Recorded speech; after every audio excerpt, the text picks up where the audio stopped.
Welcome back, ladies and gentlemen, to the Southern Gateway Chorus live stream. I am one of your hosts, Zach Coleman. And I'm Joe Hunter, your other host. And we'd like to welcome you once again. We have we think a really interesting and hopefully educational in some ways. And possibly sickly. Well, you never. Well, if they both make it through, we'll see what will happen here.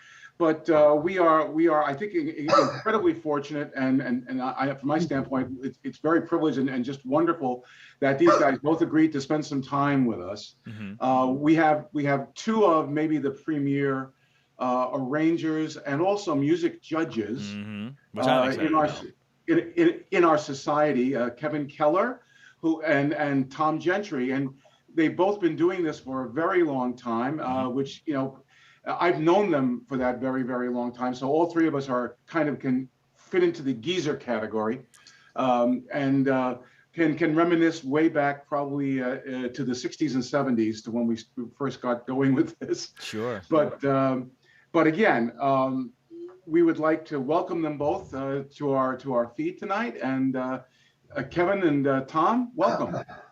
Hey, thank you. Thank you, guys. Good to be here. So we have a lot we think we're going to cover today, and I'm super excited to hear about it all. One of the things I want, just real quick, if you guys could, for those at home who might not know who you are, let's start with Kevin. Just kind of give us, the 60-second, who the heck are you? What the heck have you done? Right. So I joined barbershop in 1978 as right after my sophomore year in high school. In the mid 80s, I sang with the Vocal Majority and moved back to St. Louis, originally from St. Louis. And I've been with Ambassadors of Harmony since 1989. I became a music judge in 1998, was category specialist in 2008, and chairman of the judges in 2012, and served those terms. Been doing some arranging for 25, 30 years, and that's probably enough about me. All right, I love it. And Tom, go ahead and give us your 60-second, who the heck are you? And Kevin modestly left out that he is in the International Barbershop Hall of Fame.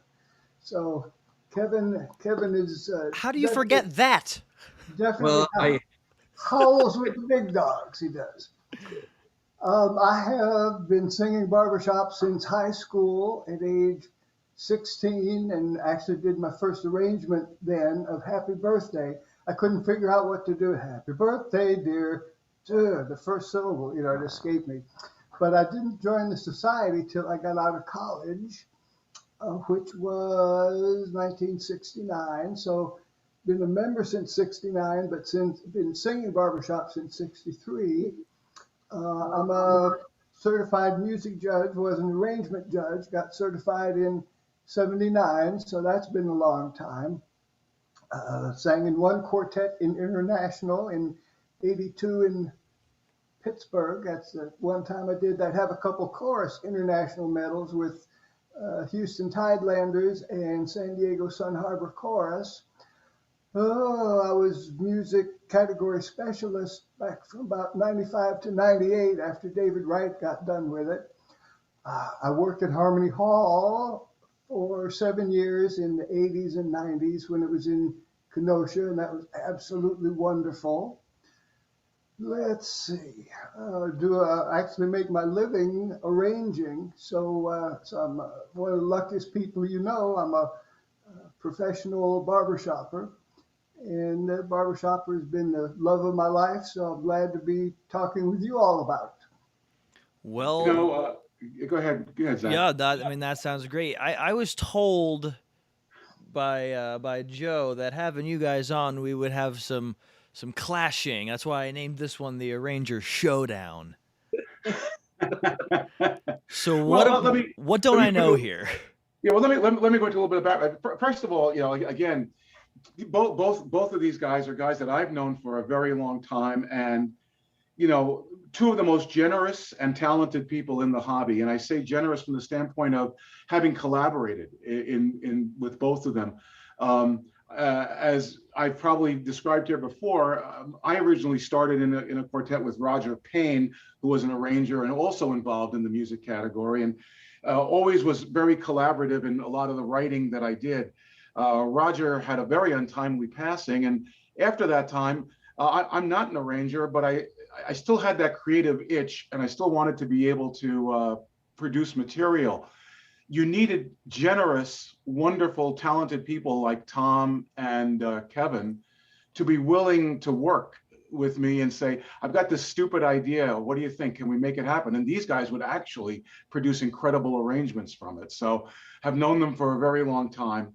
Now, in terms of the clashy part of it, and again, for our audience out there, and even for Zac, you may or may not know that there are, believe it or not, there are politics in barbershop, and those politics, a lot of them stem around whether or not what is the style, and how do you define what barbershop is musically, and that's always fallen to the musicians in our hobby to help define that. Again, my friend Roger was involved with something called the Style Examination Committee, where they actually put together a committee to say, hey, let's get a bunch of people who are at the top of this whole food chain to define what barbershop was. Sure. And I believe they got everybody's arms twisted enough to come out with a statement, and then immediately afterwards, everyone disagreed about it. But we had one. And there's been long-term discussions about that. And if I think it's fair, Tom and Kevin, to say that if we were to kind of put together a spectrum, you guys might sit on opposite ends a little bit of, what the style is all about, even though I know you probably agree about a lot more than you disagree about, and I know that, but I mean, but there's still a lot more involved than that. So, so the discussion tonight really kind of goes about, what is the style? Where do we think it's going? And what do you feel maybe are the differences between, where you see it, both of you? Okay, that's a very broad question. Can you narrow it down just slightly? Let's narrow it down. Don't narrow it down at all. We asked the hard questions here. No, go ahead. I mean, while you're trying to think that out, I think where Tom and I definitely have differences of opinion is how we determine what our score is when a performer comes up and sings a chart. And remarkably, Tom and I will come up with very similar scores, but when we talk about how we got there, they're quite different in how we arrived at it. And I think that's really where Tom and I sit on very different spectrums. Yeah, Kevin is certainly on the more liberal, progressive end of how to judge what material to accept in the style. But for my whole barbershop life, I have been conservative. And when I was certified in 1979, I had long hair and dressed casually, shall we say, and every other area of my life was liberal or beyond, except for barbershop. And it was, I'm convinced to this day that if I had not been a conservative barbershopper, they never would have certified me. But they said, okay, all right, he looks pretty wild, but all right, we'll let him be a judge. Well, I remember the first, go ahead. I remember the first. Oh, no, go ahead. I said, I remember the first time we met, and we said, wow, who's this hippie? Who's this hippie guy? He said, he's got this long hair, and here he is in barbershop, and he's involved with holistic various things. I think you were selling bee pollen at the time, among other stuff. And and I remember us being, kind of the kind of hard-bitten New Yorkers we were, going, really? Wow. I figured you had to be liberal about the style, and then found out you really were not. So this brings up a question real quick. So maybe other people are confused about this, but I definitely am. So my music knowledge is completely instinct. My theory is drastically low. And that's one of the things that I never understood. I don't really know how to classify what is and what isn't barbershop. So Can you kind of, I guess it's hard to say what's the current definition because that's still kind of in debate, I guess. But can you just tell me what are the two ends of the spectrum? What is the more this is barbershop and the more, well, this could be barbershop. Like what is that difference? Because I don't know. I don't know, Tom, you want to start with that? Or you want me to? Well, it. I think just about everything Kevin and I would say, we would name the same spectrum or the same spectra, be at different ends of it. Like certainly for our barbershop songs, we want there to be a lot of consonant, meaning not dissonant, ringable kind of chords, because lock and ring, that's where we live. So we want a bunch of them. Barbershop has a maybe 17 chord vocabulary that is, so it's sort of a form of haiku. You're limited some. But so one area that I think Kevin and I might differ on is how acceptable exceptions to the barbershop vocabulary are. In fact, I mean, I know we do. So, but we're basically in the same ballpark. Another same ballpark we're in is the way the chords progress. Okay. Even if you don't know what the circle of fifths is technically, you've heard of it, and it's just an ear singing way that can be described technically. Just an ear singing natural way that songs that cooperate with the circle of fifths more Sure. are more in the heart of the style, and some of them are not quite in the heart of the style, and it's along the edges that we get the debate. So I'll be quiet for a minute here. Oh, no, Okay. no. Yeah, go ahead. What is your rebuttal? Oh, no, it's not a rebuttal. It's a support. Oh. In that, when we watch the Dave Stevens video, I think all of us would stand up and salute and go, that's barbershop. There's no question. And for me, where I remember sitting at the feet of Bob Johnson at a Harmony University, and he said, barbershop is the greatest style of music that exists because you can take four ordinary singers, and if they're singing barbershop, they can actually perform at a higher level, that they can be better than themselves. And I 100% agree with that, because the barbershop style is constructed for success. So we sing consonant chords and we build up these sounds that are greater than the four singers. There's musical tension that is created through, let's call it pure barbershop, as Tom said, that goes around the circle of fifths, that creates great musical tension and release. And so, the standard barbershop is wonderful. Where Tom and I will disagree a bit, and I can't speak for Tom, is when songs don't feature that sort of harmonic progressions, it's left up to the performer to create musical tension or release. And many of our performers struggle with that. So the old style of judging back in the 70s, 80s said, we're going to penalize you for that. And today we say, you have to overcome it. Do you overcome it? And so Tom might take a little more, well, it's absent of that, so that's not good barbershop, as opposed to me saying, you didn't hit the mark because you didn't pick strong barbershop material. And so it's, in my mind, that's probably our difference of philosophy. Okay, and I think Yeah. we might have time to get into that, but we can kind of travel for a minute unless you have something you want to say. I do need to mention one thing before we get too much farther. For you at home who are listening, Kevin and Tom are more than willing to take your questions. We have the live chat right here. You tell us what you want to know, and maybe if there's something juicy, we can get a nice little tussle going here for our showdown. Tom wanted to respond to something that I said. Yeah, go for it. Let's see if I can recapture that. Yeah,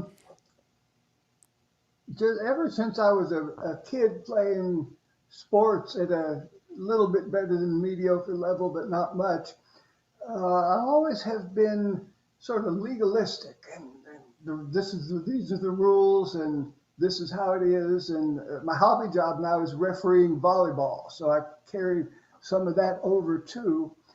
And I tend to come at our competitions a certain degree from that point of view, where Kevin, as Kevin just alluded to, is more willing to overlook technical infringements if the overall musicality is good and strong. Um, to me, well, obviously, that unless I would say, what we just heard from Ringmasters was wonderful music, but it was only semi-wonderful barbershop. So, so I'm going to stop repeating myself. You get the idea. Yeah, and for me, I started down this path of how I believe in 99 or 2000, I was at a division contest, and there was this quartet by the name of Simple Melody, and their second song, they sang Simple Melody, the Irving Berlin play, won't you play a simple melody? And that is 157571, 157571, which violates the rules or the category description that it doesn't feature a secondary dominant seventh, either a 2/7 or a 6/7. And yet when I judged according to our category description, so I gave them a definitively lower number, and then in the evaluation I was trying to explain why it wasn't good barbershop, and they looked at me like I had a hole in my head. Well, of course it's barbershop. What are you thinking, you idiot? They didn't say that, but that was the way they were looking at me, like, it's barbershop. How could it not be anything but barbershop? And so for me, that was kind of and I appreciate Tom's position because it's very clear cut when we approach it from this is what the rules say. Right. But we hear examples that we say that's barbershop, but somehow it doesn't match exactly the rules. And for me, I like a little broader template of saying, is it barbershop? And if it's barbershop, then I'm good. Sure, and I have a hard time with that just because I don't know what I'm talking about. 271, like I know I'm in a scale, but I couldn't take it past that. So that's hard for me in general. I don't know about anybody else. I will confess that even the other categories, the other judges, people who are very experienced, very often when music judges really start going, it's like we're like la la la la la la. They're off doing their. These are the techie, we would say the techie guys of the hobby, but they're also coming at it with strong musical grounding, so this is how music works. Mm-hmm. Yeah, there are a couple ways to describe a couple kinds of concerns. One of them is sort of like quackage. Is this quacking like a barbershop duck? And Simple Melody quacks like a barbershop duck, but doesn't make the technicality of getting out quite enough in the circle of fifths, having enough different seventh chords, having different harmonic variety. And on the other end of this sort of weirdness is songs that just do not have quackage. And you say, man, that does not feel like us. But when you look at point number 1 in the rules and category description, point number 2 and 3, number 4, it passes. And so you say, all right, I'll leave it alone, but I don't like it. And I experience that probably about as much as Kevin does. We all have that one.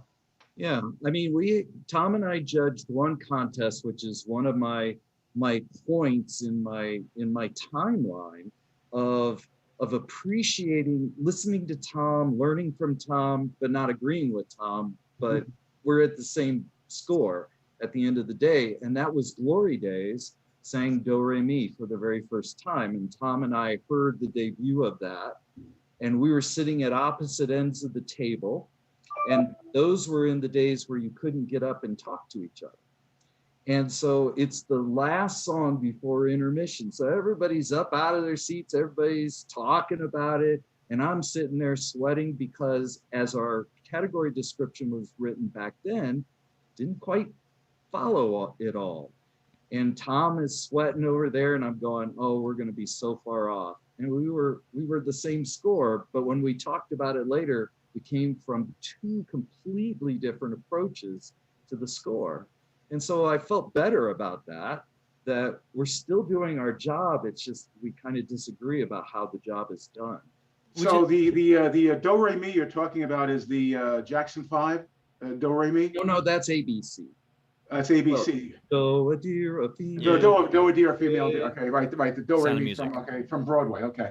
And that's an interesting point too. Is that I've never understood. Now, mind you, I've never ever taken a judging course ever, but the fact that everyone can find that same score has always been astonishing to me. I feel like maybe the three of you have a better ability to answer this question than maybe another panel would, but like, is that easier for one category than the others? To say, oh, I'm gonna get to the exact sort. No, it's just pretty much an out. Okay, cool. We've got a pretty consent. Okay, good. You know, No, it's all our training. I mean, it really is. It's training and eventually, for people like us, it's experience. Okay. when I first was coming in, Larry Ager was still alive, and I was mentally struggling a bit with it. And Larry said, Kevin, scoring is the easiest thing that you do, because a quartet walks out on stage and they say, give us a 68. And you spend your entire time writing notes about how you're going to get them from a 68 to a 73. Or they tell you they're an 83. They tell you the score. So the only time I ever struggle is the same as Tom, when there are stylistic issues. Then I'm trying to go, okay, what do I do with this to stay aligned with the category, and make sure that that's being protected. And Tom and I come up with the same number, but from different perspective. So I certainly mainly agree with what you just said, Kevin. Some of the challenges, one challenge in arriving at a score is if a group, say in our music category, if a group sings from the heart at a different level than they sing technically, like they're ringing every chord, but you can tell that it's almost like they're reading the spots off the paper, or they're singing a plan rather than some kind of song from the heart, or vice versa. But most groups emote about like they sing technically, about like they perform visually and physically, and those groups are easier to level. So before I completely give it to Joe to get into some more meat, let me take a quick second to take advantage of you. I always like to ask when we've got people on for a bit of advice for somebody who might be looking for it. So let's imagine a quartet guy who's definitely not on this Zoom call. And let's say he and his quartet really want to, I don't know, go from high 70s to low 80s. Who's definitely not on this stream. Hypothetically, right, of course. What would you say to that guy or girl or anyone, hypothetically, to that one piece of advice you would give them to say, if you want to grow, this is that one thing you can do to get the most bang for your buck? Obviously, there are a lot of things, but what would be like your one big thing? Well, I stumped him. yeah. It would be. This was easy. This was easy, by the way, for the performance guys we've had on in the last couple of weeks. It's true. There were two of them, and they had it pretty quick. Well, it's basically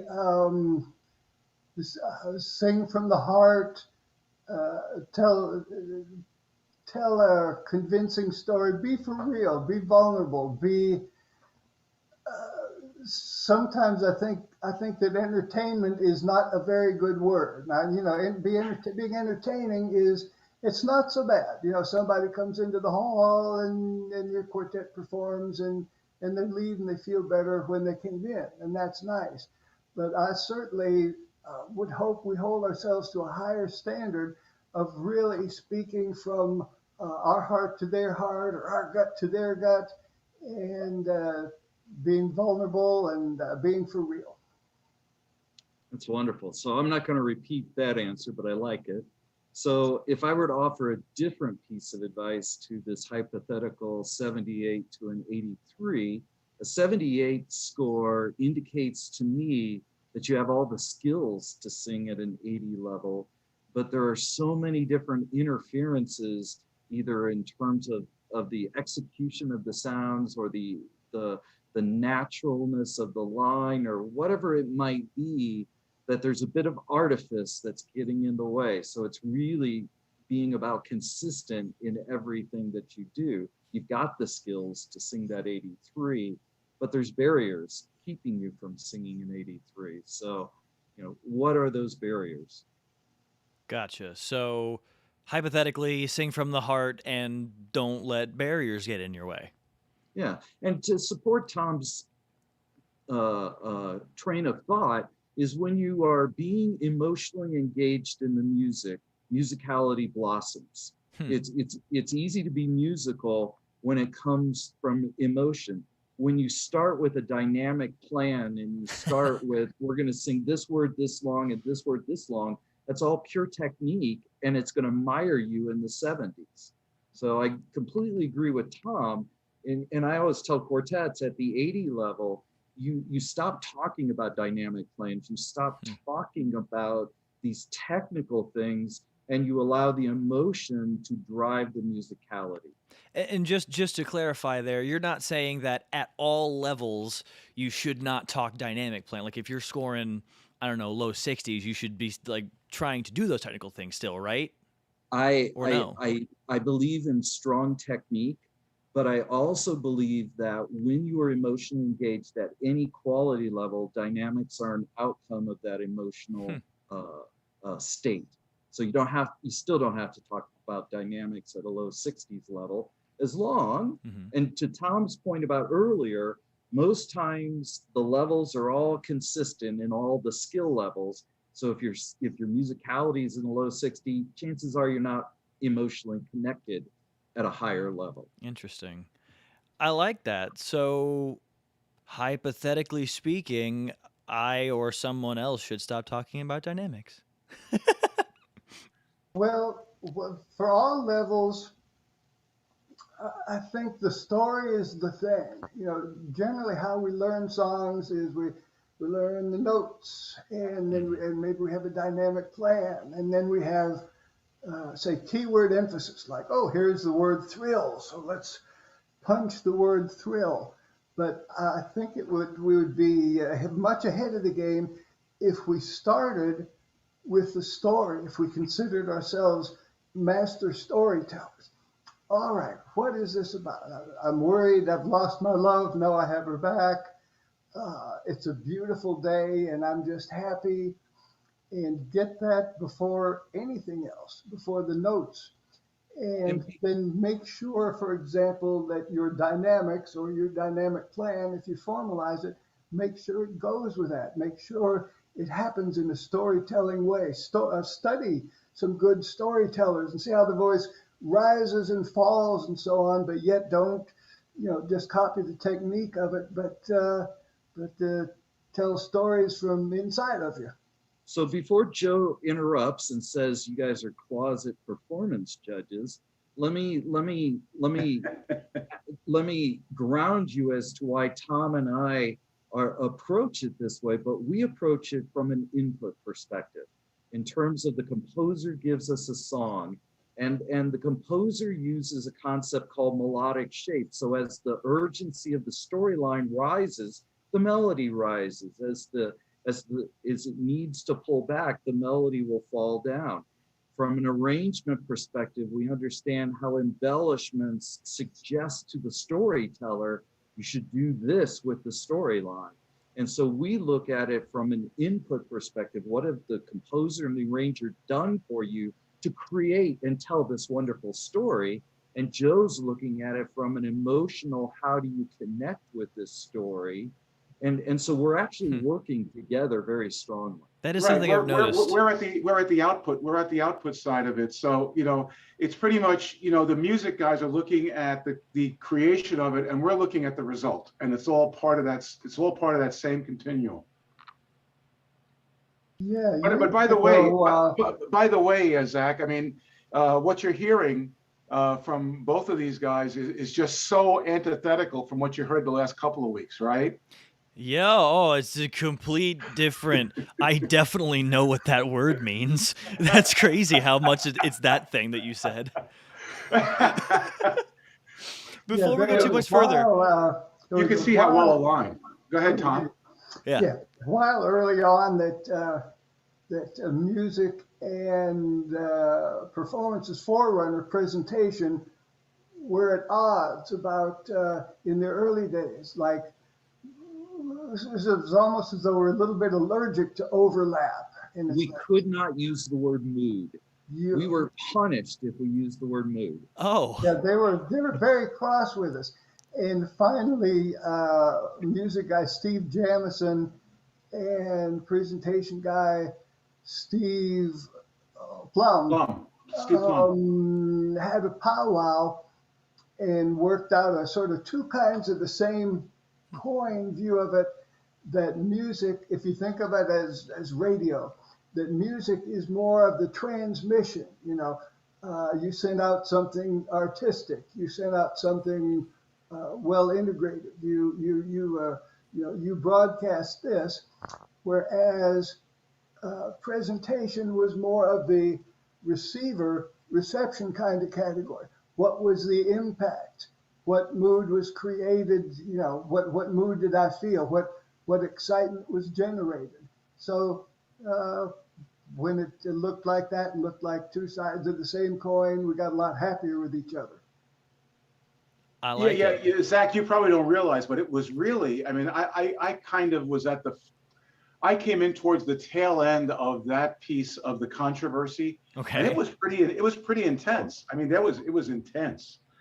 And it And didn't start that way, but it got there very Oh, quickly. In sure. 93, everybody's supposed to be holding hands. And by 94, 95, everybody was like, everybody stay in your lane. very So, much, very much looked like turf wars. It was a turf war kind of thing. so before we get too much further, we're gonna segue very semi-drastically from judging to arranging for a moment. We have a question in the chat here from a young woman named I hope I pronounced this right. Margie Coleman. Hi, Mom. And she says, "I would like to." She says, "I would like to ask each guest, what is your favorite arrangement that you have ever done yourself, and what is your favorite arrangement that someone else has done?" I want to take this in a one and then two kind of situation. So let's start real quick. Each of you, what is your favorite arrangement that you have done? Take it, Kevin. Okay. So my favorite arrangement that I've done is Childhood for Musical Island Boys. And it was this huge challenge because when they sent me a YouTube video, I thought this is the stupidest thing I've ever seen in my entire life. And I made them write me why they wanted to sing that song because I didn't get it. These guys were trying to win a gold medal, and I thought this will jeopardize winning a gold medal. And they each wrote me that it had nothing to do with Michael Jackson, it had nothing to do with darkness that Michael Jackson growing up conveyed, but it had their Maori experience. And when they went out into the real world and the contrast, for them, that's what they wanted to express. And that fueled me to create an arrangement that was poignant for them, which is incredibly hard. And so that's probably the arrangement I'm most proud of. Okay, Tom, what you got? For me, it's Smile that was arranged for the New Tradition Quartet, who won in 85 and did their Marx Brothers set.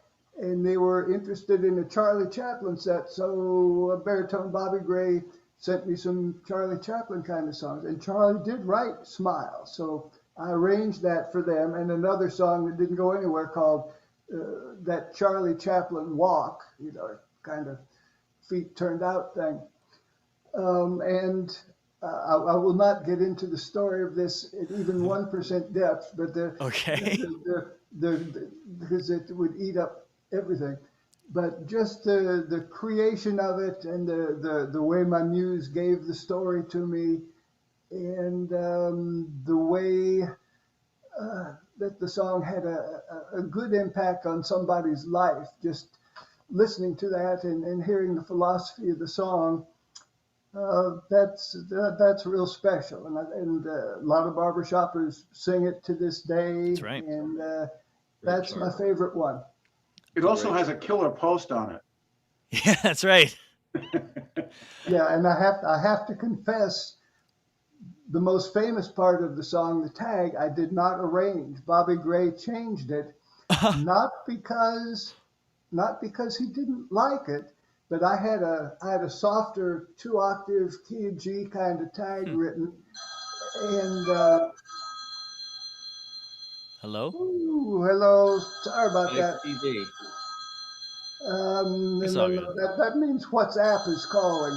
Ah, good. Thank you, go away. But the bass, John Miller, as you know, with 2 gold medals with that quartet and Grandma's Boys, as wonderful a bass as he was and is, he just didn't have too many good low G's in a row. So Bobby voiced it up, and the rest is history. I love it. And then we'll move on to part 2. Let's go in the reverse order. Tom, you first. So, what is your favorite arrangement that someone else has done? Well, I'll give you 2-part answer, Zach. For I'll take it. years, it was Walter Latsko's arrangement of the West Side Story medley, sung by the Suntones. I think they debuted it at the International in 71 or 72, and it was just the most stunning thing I'd ever All heard, right. and probably still is. It was so totally amazing. But several years later, while a lot of songs from Walter's catalog were purchased from Widow Margie by a very good quartet that shall go nameless, and they sang the West Side Story medley, and I thought, yeah, that's okay. So, so that sort of, I guess, downgraded the arrangement a little bit in my head, and just made it more synergistic. The wonderfulness of it was the synergy of Suntones, who I think is the best quartet there ever was, Sure. and that arrangement. So Arguably true. Yeah. So what is number one now? My favorite arrangement. I love hearing it by any group at any level. I look forward to it no matter how it's performed. It's David Wright's "When I Lift Up My Head." Oh, great chart. It is fun. It is lively. Mm-hmm. It has a you can't get there from here key change. It's like I have analyzed that thing, tried to hit the notes, hit my jump out of context. There are things called false relations or cross relate. It doesn't work, except it works automatically for everybody, and it's wonderful. Yep. And that's my favorite. I love it. Kevin, what do you got? You know, it's like picking your favorite child. You can't do that. I mean, my folks did. I think, well, there you go. In fact, your sister said hello. She just texted me. Oh, good. So, thanks for doing that just directly to Kevin and not in the chat where it would be more fun. Thanks, Joy. yeah, so at any rate, I have to believe that the contest song that I was most moved by was Rob Campbell's Once Upon a Time. That hit me like probably no other contest song before or after. I was so motivated by hearing that, inspired. And when I hear it, it never fails. Any group that sings it, it's their best song. So for me, I think that's just a magical mixture of song and arrangement and just kind of the perfect notes and chords and all the rest that went into it. But there's tons that I love. Sure. Well, that's. I think that went pretty well. I hope that answers your question. Definitely not my mom. So we're so we're more in the arranging world right now. I'm gonna kind of pass it off to Joe. He's below me. Oh, sure. Take it, buddy. What do you got? Yeah. A couple of things. Well, first of all, I actually just want to expand on one thing just to explore just further in the arrangement world, and ask both of you.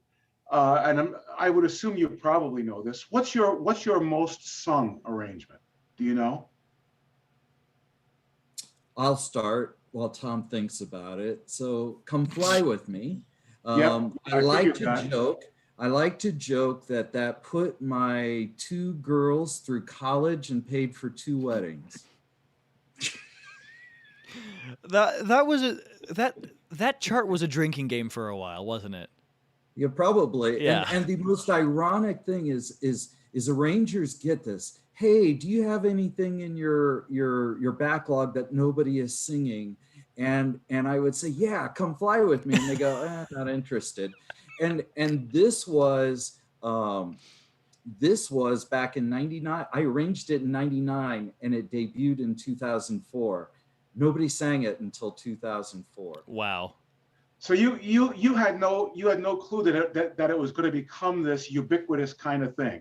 No, nobody would sing it. I give it to everybody and nobody would sing it. And it wasn't until Tom Metzger was looking for a Frank Sinatra song for his chorus, Gentleman of Fortune, up in Vancouver, British Columbia. And then, of course, Tom had a brand new quartet called Real Time, and they needed material, and they thought they'd do a Frank Sinatra set, and came out and did it, and then it took off. Yeah, I remember, again, Roger Payne's arrangement that was like that was I've Been Working on the Railroad. And that was everywhere. And I used to remember a couple of contests because we would hear it a lot. And whenever we would hear it, I'd be sitting next to Roger in the pit. And when they started singing it, I would just say, cha-ching, cha-ching. Exactly. But O Come Emmanuel actually is a close second. I know Tommy is looking up something, so stalling for him. There he is. You're on mute. Thanks. Yeah, thanks, Kevin. Yeah, I was partly getting rid of the dang telephone ring that WhatsApp is coming. I don't know. My main answer is I don't know. Amazing Grace does really well. The more and more folks are choosing doo-wop songs. It's like the old songs are the doo-wop songs. So, Come Go With Me, In the Still of the Night. Let's see, what's the Billy Joel song? Longest Time. Longest Time. Yeah, and I'm actually half the author of Under the Boardwalk, uncredited. It's sort of half of the first college quartet champ, Water Street Junction, and me. So. Oh, that's everywhere too. That one's everywhere. Yep. Yeah, man. Yeah. So, just more and more, it's the doo-woppy stuff that are now the old songs. Okay, so now interesting. So I'm going to take it in a different direction, and it really does tie in a way with this. One of the things that I've noticed, and I'm sure you guys do, is that there are songs that come out with the first time they're sung are considered controversial. And you already were talking about that a little bit, right? Very often, songs that are controversial one year, within a couple of years, become standard. How does that work? I'll let, if Tom, if you want to go first, you can go first. I have an answer for that. Well, I have my own. I don't know, sometimes when a really good group debuts a song, even though it might generate some technical questions, it's so wonderful that it just starts to catch on anyhow. And as music judges, or formerly as arrangement judges, you know, we make rule or guideline changes not just because we felt like it, but because of the way the world is moving. Like back in the arrangement days, jazz triplet, a quarter note triplet, 3 against 2 triplet. Those were just penalized. But as Earl Moon put it once, here we are on this rowboat, and the water, the triplets is coming into the rowboat, and we're bailing as fast as we can, and now the water's coming in faster than we can bail. So all right, let's accept the triplets. I think the Sweet Adeline world, to go out on a limb a little bit, I think the Sweet Adeline world expands their horizons that way even more than we do. If a really good group has a success with something, then the guidelines expand just a little bit to include that. So those are my thoughts. So, you know, from my perspective, I'm going to give you 2 different songs. One goes in one direction, one goes in a completely different direction. So in 2006, 3 Men and a Melody sang David Wright's ABC, Tom's laughing. And I was judging that performance, and we all sat in the pit and we just went, what? What? What? But you examine it and you go, well, it's barbershop, but I'm not sure I really like it. And so it didn't get a lot of negative to the score, but certainly the audience was in an uproar about it. And they're looking at the music judges going, why didn't you hammer that? And so we all looked at the arrangement and we kind of went, well, it meets all the tenets of the style. Yes, I guess it could work. And so 3 Men and a Melody eventually caught wind of this. And so they sang it in 2011 and they got the exact same response from the audience, which is, we don't like it. And so the audience just said, don't sing that anymore. Now, for me, I think the reason why it doesn't work is because there's no lock and ring ability. You're just traveling along so fast. A, B, C, da, da, da. There's just no time to ring a chord. And I think that's the audience picks up on that. And they just go, man, that doesn't feel right. Now, in 2010, we had just the opposite thing happen. In my estimation, the most controversial quartet song ever was by Ringmasters, You and I. So it was the second song in the first round. Okay. And except for the Ringmasters fans, it received deafening no applause. Everybody sat on their hands and mildly applauded except for the Ringmasters fans. And so we had a whole committee, and Tom was on that committee, looking at the songs that Ringmasters sang in 2010. And one of the fundamental questions was, can music judges keep up when we hear things that are very controversial? Does the category have enough strength in it? And they came back and said, we might have done a few things just a tiny bit differently, but overall, it meets it, as Tom's point. Structurally, it's there, but it doesn't feel right, doesn't feel like us, but it meets the criteria. Fast forward to 2019 in Salt Lake City, Ramsunda, so Rasmus has moved from lead to baritone. That quartet came out in the quarterfinals and sang it song number 2. And I tell people, I never, ever as a judge look back into the audience, never, except for that one performance, because I could hear this deafening applause behind me. And I looked behind and everybody's standing up. And I said, we went from 9 years from no applause to a standing ovation for the exact same chart. And so in my opinion, I think the audience defines what's acceptable. Yeah, That's an interesting point to take on that as well. Good point, Kevin. I was just turned to, for some reason, pack rat that I can be sometimes, I still have my notes on those songs Wow. by your 8. So You and I have intro too lush. I wonder why that's an objection. I don't know. Too fancy, too triadic. Are there enough sevenths? Where are we? I'm confused as to the form and the key. And the last second key change, that was confusing, and I don't think we have enough sevens. Anyhow, I didn't quite know about the increased acceptance of it, but that's a good story. Yeah. Well, so it is interesting in a sense. It's like, you guys can work towards defining or talking about it, but the audience is still a big driver, is what it sounds like.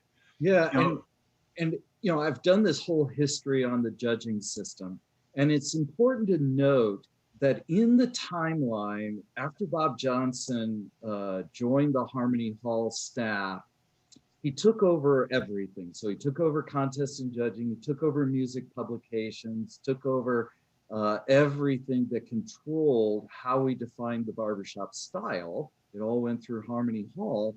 And at some point, the arrangement category said, we are the guardians of the barbershop style.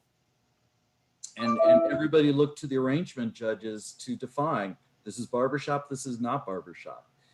And when we went to the music category, it was still there, not quite as pronounced, but now you have to dig into the footnotes to find that line that says music category is kind of making sure that people sing barbershop.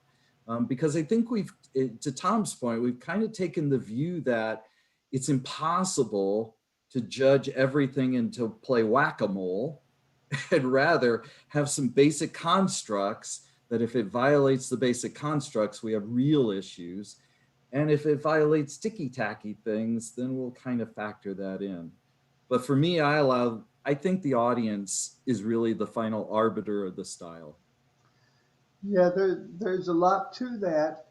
I remember at the 81 International in Detroit, the Louisville Thoroughbreds sang Mardi Gras March, and just in those days, arrangement was picky about all sorts of things. All the categories were, even stage presence. Your belts had to be alike, your socks had to be alike, just everything.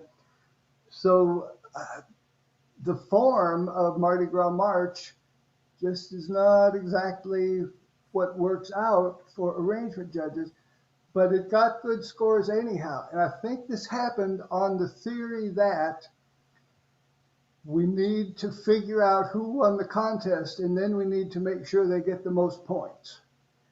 And if somebody wins and doesn't get the most points, fix it, make sure as we're flying, they get the most points, and then talk about it later. So, and that's a lot where the audience comes into. Yeah, I will say this, not to be the wet blanket, but historically it doesn't always work out. And I was just thinking about the story that was actually just Zac in the recent harmonizer about the 139th Street Quartet and Jim Meehan, where Jim left the quartet right at the point where they were probably poised to win the following year. Wow. And he left the quartet over a disagreement with, at the time, an arrangement judge. Huh. And the disagreement was about an arrangement, I believe, that Jim had done. Okay. And in that song, or one of the guys had done, was it Doug? Doug Anderson in the quartet had done it. But because the original melody was modified slightly in the arrangement, Got it. that judge said he would have either penalized or disqualified it. Wow. I mean, that we've come a long way since that. Yeah, that's like a staple now is when you need the right chord structure, but the melody goes outside of that, you have to fix it, right? Yes and no. Okay. And I'm gonna be the conservative one here. Take it, go for it. That if you do it to achieve the secondary dominant requirement, then a music judge is obligated to view it as, no, you can't do that, and their score will be lower because of that. If you are modifying the melody to make a little better music leading and it's not an important note, then the music judge probably not going to care. But some featured note or something that would be distracting that we would hear, the music judge is going to be affected by that. Oh, I hate to be that guy. Do you have an example of that somewhere? Or if not, it's totally fine. That's it off the cuff. I don't recall ever hearing somebody alter the melody to achieve a secondary dominant that I actually knew about. Got it. Well, me neither, except once when maybe I did it theoretically speaking, and being fairly certain it would not be detected in an unknown song, and it wasn't. This all theoretically speaking. You know what?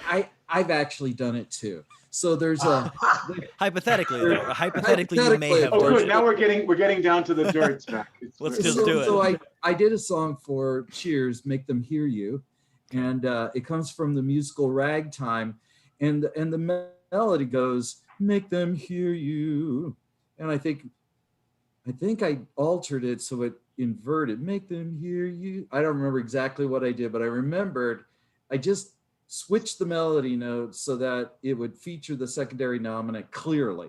Not that it couldn't, but I wanted to be clear to the music judges in the pit so that they didn't take down our score because of not hearing a secondary dominant. So what you're saying is you do have an example, you just didn't want to share with the class. No, I didn't know. I didn't think about it until Tom started talking about doctoring one of his melodies. And I thought, well, I guess I did do that. Which mine will not be confessed to because it may cycle around again. Well, Zac, for an easy example, little pickups, if they don't really affect the flavor of the song or the basic shape, or just little quick notes on an offbeat, like I'm alone because I love you. Hmm. I'm alone because I love you. But the melody's I'm alone because I love you. And, Huh, I didn't know that. things like that. Not only is the change okay, it's cannot be, in that case, can be intelligent arranging. It's like, Huh. don't send everybody to heck and gone. Just massage it a little bit in a way that'll be easy to sing and ring more chords and won't distract anybody. Just I like And that. avoiding distraction is important. that's being a barbershopper. I mean, that's our heritage of True. twisting the melody around a little bit to serve the chords. So, I think for music judges, the big decider is the secondary dominant, because that is a rule that if it doesn't have secondary dominance, then that's a problem. So if that's the Well, only way you get there, then that's a problem. What's the second? well, here's a layperson's opinion on this, but I mean, to me, there's a difference between making a modification like that to a song nobody has ever heard. Like it was in the case of the 139th Street. That's a quartet that, I mean, that's a song that no one had ever. It was not a popular song, or anything like that, Um, versus taking a song and kind of deforming a popular, well-known song that now doesn't sound like itself anymore. Yeah, but you got to remember that back in the 70s, Lloyd Steinkamp had published this very extensive article in the Harmonizers in 1974. Tommy can confess to this. All arrangers had to know as many melodies as you possibly could, so that you could always be on guard if somebody altered the melody. In one harmonizer, Ed Weishi just said, that's the most horrific thing that you could ever do, is to alter a composer's melody. So that was the times. Yeah, That was the thing. exactly, Kevin. Yeah, as I mentioned earlier about the stage presence judges said, well, you have to have socks alike. Quick anecdote: at Boston Common at one contest, tenor Kent Martin forgot his quartet socks, and so the whole quartet went out on the stage sockless. So they had shoes and the pants and everything, but they didn't have socks, but their ankles matched evidently, so no problem. Nice deflection from the music category question there, Tom. Hey, it was fun. He answered a question. I do want to get back to one thing that we kind of touched on earlier. And here's a comment that I've heard, is that as an art form, barbershop as an art form, if you go back and you talked about the Boston Common, right? Let's talk about the Boston Common. Most of their catalog are songs that are very singable, let's say, that a lot of groups today could pick up and probably do a relatively creditable job in some ways with. We've seen it all the time because a lot of people do it. And the songs are, again, more easy to harmonize. And if you just looked at it overall, you'd say, well, that's a relatively simple arrangement, versus what we see in a lot of our top groups today, which would be, I consider, it would be more quote unquote boutique kind of arrangements done for the specific talents and abilities of that particular group, less harmonizable, less woodsheddable for the standard human being.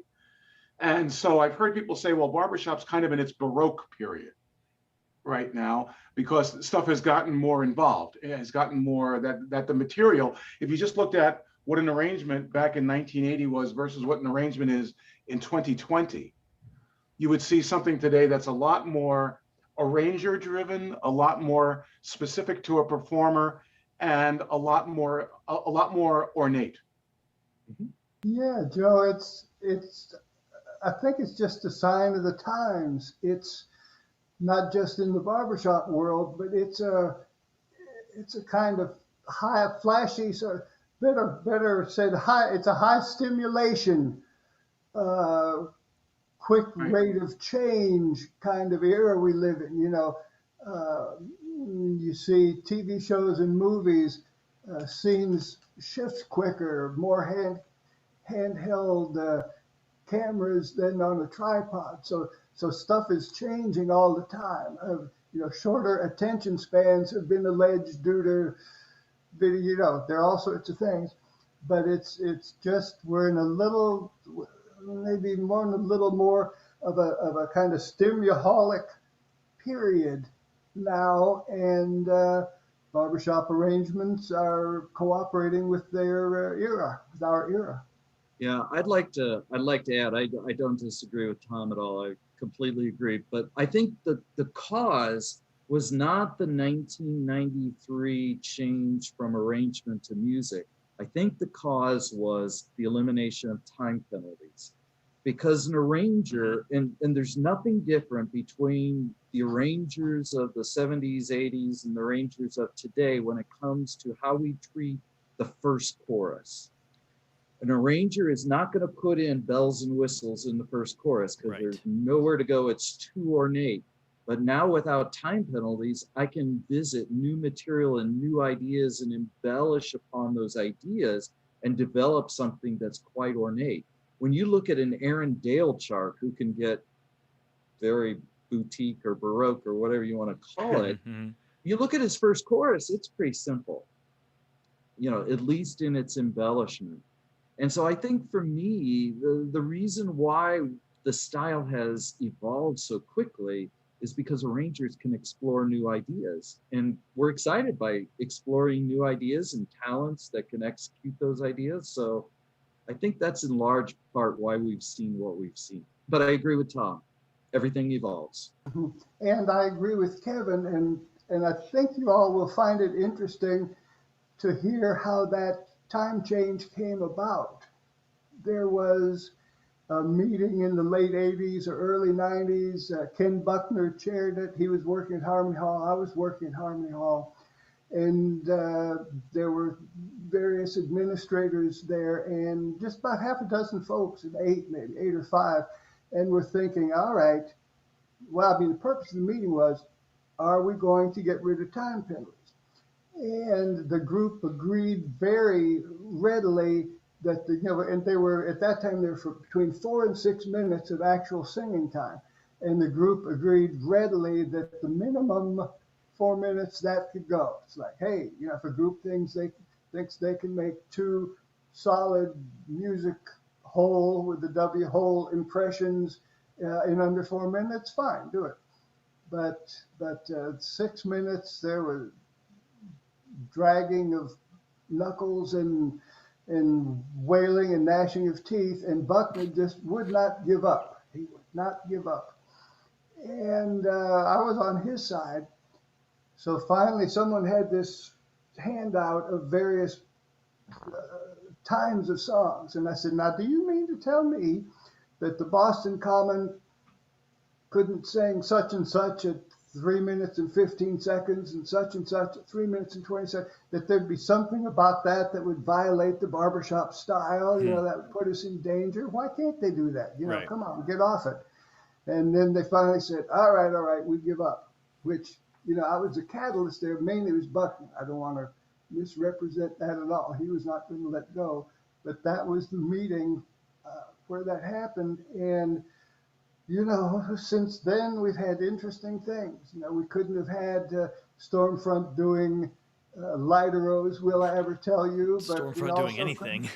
Couldn't have the Salem guys doing the Unfortunate Monk set. But I think overall it's been a blessing to us. And I agree with Kevin and Tom in that all of the things that they said were right. Joe, do you agree? No, I want to disagree. Yes. I hate being in agreement, but yes, absolutely. Although I will say there was a certain glee. I remember back to Four Under Par doing A Town in Old New Hampshire. And that was back when you had to be between 4 and 6 minutes. And that song alone went 4 minutes and 55. And so our second song had to be a 1 minute song. So we took a radio commercial we had done and turned it into something called the Encore song, and kind of made fun of both the fact that we had to fit it into a minute and the fact that we thought after a 5 minute song that we were done and started to walk off stage. Well, that was a great moment. I remember that. So it did force us to be creative in one way. So I kind of missed that we had to be forced to figure out a way to make that go. but I think on the whole, it's been a tremendous benefit Yeah. to from a creative and artistic standpoint to allow us that kind of freedom. And I know as a category specialist myself at one point, fought tooth and nail when there was some pressures to try to put it back. And Kevin will remember that too, because Yeah, he was on that side too. as chair after the Alliance Circus set, the board basically said put time penalties back in, and I fought with the data to not do that. Right. Well, I feel like we could have this conversation for another couple hours, but I believe we are out of time. Kevin, Tom, thank you guys so much for joining on the show tonight. Is there anything you guys want to close with? Cannot wait to see everybody. Yep. Cannot wait. Yeah, nothing special. Thank you. It's been fun. Before we came online, we were talking about what contests we're judging in the fall and just excited to get going again. So I'm like everybody else. I'm excited to get going again. So hooray. Yeah, there is this thing that, and I used to think it was kind of hackneyed whenever the late, great Larry Clemens would talk about hugs, but now I can't wait for hugs. Yep. Definitely. All right. Well, that is our show for today. Joe, you want to send us home? Just again, a tremendous round of thanks to both of you. I know I could have these discussions, but then again, I'm a barber nerd for hours. Same. And you know what, Zach, we have all three of us have sat around. Again, dirty secrets. After we do our contests and we've finished with all our evals, we sit to 3 or 4 in the morning sometimes in the judge lounge and have these same kind of discussions. Definitely. And to me, those are some of my favorite and most treasured moments in barbershop. And it has to do with guys like this who are just not only friends, but brothers for me. And so thank you so much, guys, for taking that time. Can't wait to see you out there. We've managed, I think we're going to get through it in the sense that we're going to come out the other side with, I think, something very exciting.